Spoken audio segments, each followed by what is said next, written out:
Sally, I wanted to talk about what happened between your dad and I, with the divorce and everything. All right. I realize the past few months have been really hard on you and I'm sorry.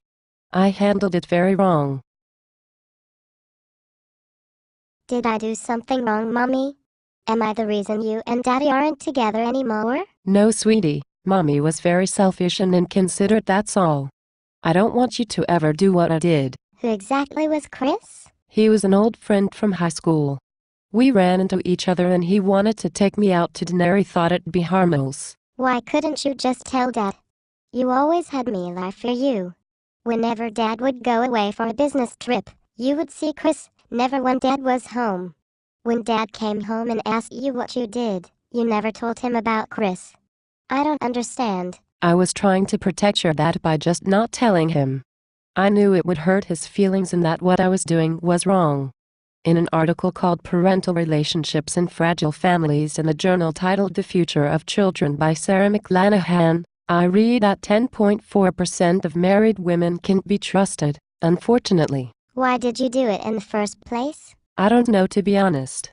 In my mind I was just having dinner with a friend from high school. Then we just kept going to more and more dinners and movies and things got complicated.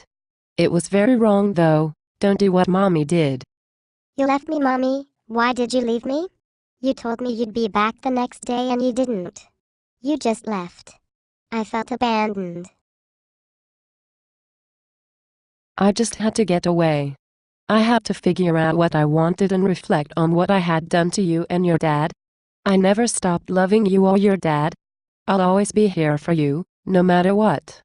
To give you an idea, I read an article titled The Impact of Divorce on Children in the Journal of Marriage and Family by David H. Demo and Alan C. Alcock, that 70% of white children will live with one parent for some period of time prior to age 18. It didn't feel like you loved us. I was such a happy 10-year-old, and now I don't feel like I can't trust you. We never know if and when you are going to leave or if you'll marry someone else. I feel bad for Daddy. I miss you and Daddy together. It's hard to explain, honey. I love your dad as a person, but I'm not in love with him anymore. Sometimes that just happens with two people. However, I shouldn't have handled it the way I did and I regret it. I heard Dad ask you not to see Chris anymore though. After you went to dinner the first time, you promised Dad you wouldn't see him again. Then the next time Daddy went away, I watched you get in Chris' car.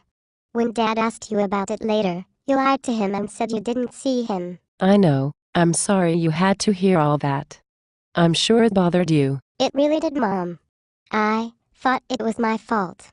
I tried telling you I'd do the dishes and clean my room every day. Nothing worked. Nothing made you want to come home. I don't know how to trust anyone now. I'm confused and angry too. How could you do that to Daddy? How could you leave me? All these emotions you're feeling are normal. I'll never forgive myself for doing this to you or your father. I know the divorce itself is hard on you. I read an article called The Consequences of Divorce for Adults and Children that's slightly on Journal of Marriage and Family by Paul R. Amato, that more than half of all divorces involve children under the age of 18. You're not the only kid going through this, so don't feel alone.